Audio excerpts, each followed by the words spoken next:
So next is the short shunt compound generator. So yung concept naman ni short shunt is,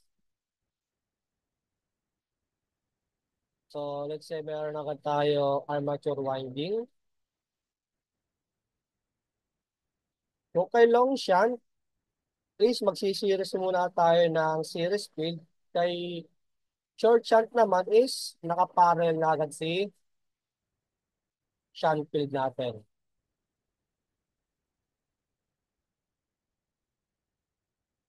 Okay? Then, tsaka tayo magsisiris. Then, ito yung ating load.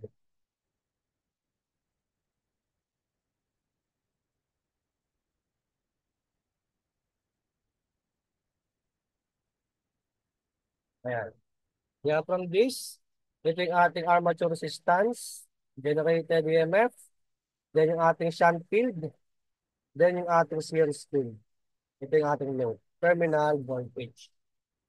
Kaya from this, parang nabago lang is yung paglalagay ng ating dalawang field windings. So, syempre dito meron tayong ah, load current and also, nandito na yung ating series field current. Okay?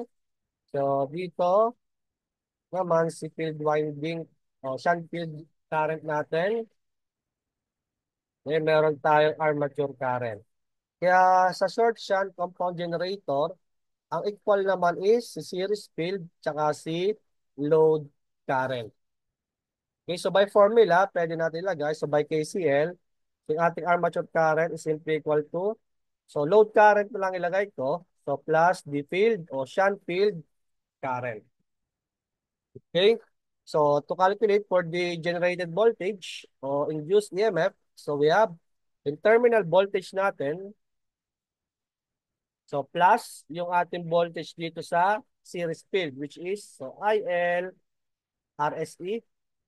Okay, and also dito sa ating armature resistance. So plus IA RA. So dito magkaiba na syempre yung value ng ating load current tsaka armature current.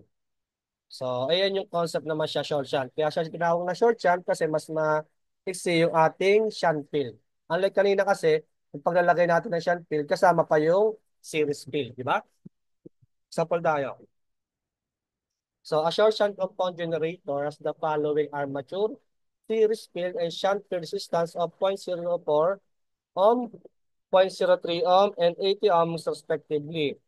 The generator serves a 20 kilowatt 200 volt load through a feeder with an equivalent resistance of 0.1 ohm. So the power generated by the armature.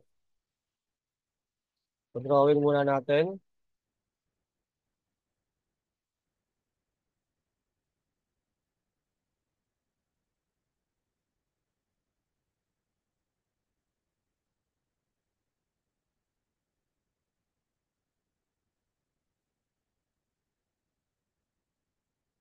The series field natin is 0.03 ohm, 0.04 yung armature, 80 ohms yung shunt field.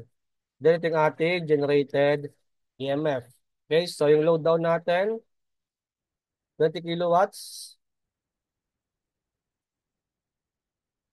200 volts. Then meron din ulit tayong equivalent feeder resistance, which is 0.1 ohm. Okay, solve for the power generated by the armature. Again, para makompute natin yung power generated kay armature, syempre kailangan natin ng current dyan, which is IA. Kaya formula natin by the power generated sa armature, so we have EG multiplied by the armature current. So first kunin muna natin yung load current, IL. So IL natin will be equal to, so 20,000 watts divided by 200 volts. Okay, so cancel. So we have 100 amperes. Okay, so next, kunin natin yung magiging um, voltage natin dito sa shunt field. Okay, so voltage natin sa shunt field, yan. So yung terminal voltage, 200 volts, so plus, kasi may nakaseries pang dalawa. So, IL, so kasi ito naman yung current dumali dito kay 0.03 kaya sa kay 0.1, so 100 multiply by 0.03 plus 0.1. Yung ating voltage dito sa shunt field na nakaparallel naman, so we have 200 plus, so 100, so multiply by 0.03 plus zero point 0.1. So we have 213 volts. Okay, so pwede na natin makompute yung ating field current, shunt field current. So IF is equals to BF divided by RF. So substitute, so we have 213 divided by 80. So divide 80. So 2.6625 amperes. Okay, so meron tayong IF. So from this, pwede natin makompute yung armature current. So you have IF plus IL. So 2.6625. So plus IL, 100. Armature current will be equal to, so 102.6625 amperes. So next, kunin naman natin si generated voltage. So EG will be equal to, so terminal voltage plus, so IL multiply by yung ating resistance sa feeder,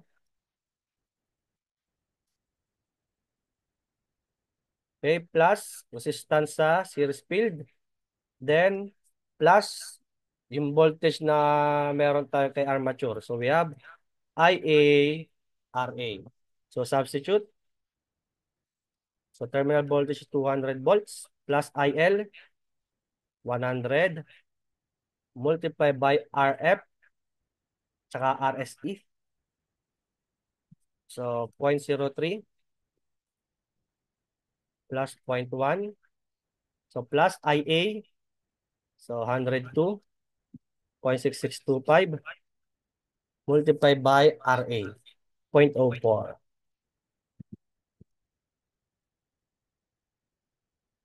So EG natin will be equal to 200 plus, so 100, so multiply by 0.03 plus 0.1, so plus 102.6625, so multiply by 0.04. So 217.1065. So to calculate for the generated voltage sa armature, so we have IA, 102.6625. So multiply by 217.1065. So multiply by 102.6625. Okay? So we have 22,288. 22,288 watts. Okay, so approximately 22.29 kilowatts. Okay, so yan yung magiging final answer. Okay, so save naman dito sa ating sagot. Next. So a short shunt compound generator. Drawing muna natin.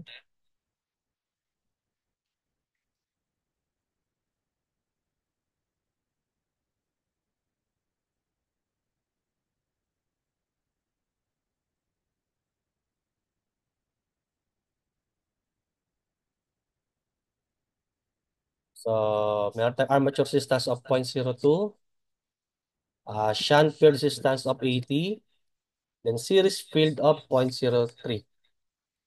So the generators induced EMF is 510, okay, 510 volts, and a terminal voltage of 500 volts. How much load current under this condition? Kailangan natin makompute is si IL. Yan. So by formula, di ba? So we have EG is equals to BL.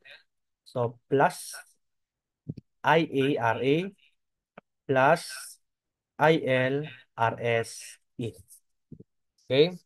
So EG given, BL given, IA wala pa. Okay? So, para makompute si IA, ito is simply equal to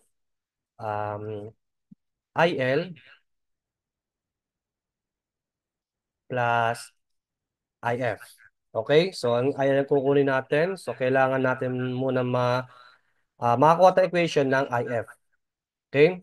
So, from this, so para makompute natin si IF, so, kailangan natin makompute yung voltage sa shunt. Okay? So, voltage sa shunt field. Okay? Pwede ding BF ha. Ayan. So, we have 500 plus IL multiplied by 0.03. Ayan. So, may voltage na tayo. Pwede na natin makompute si IF. So, by formula, so yung BF natin, so 500 plus 0.03 IL. So, divide natin by the resistance, which is 80. Ayan. So dito, pwede natin makompute si IA. So, IA is equals to IL plus 500 plus 0.03 IL divided by 80. Kaya so from this, pwede natin makompute si IL. So tatry ulit natin ng shift solve po pwede. Okay, so we have 510 equals to BL. So 500 plus IA. So ito na yun. So IL plus, so 500 plus 0.03 IL all over 80. Yan, multiply by RA 0.02. So plus IL multiply by RSE of 0.03. Ayan. So dito, IL na lang matitira. Tingnan natin kung pwede sa shift solve. So 510 equals to 500 plus. So IL plus 500 plus 0.03 IL over 80. So multiply by 0.02. So plus 0.03 IL. Okay, so shift solve. 197.47. Ayan. So lumabas naman. Ito yung magiging final answer natin. Okay?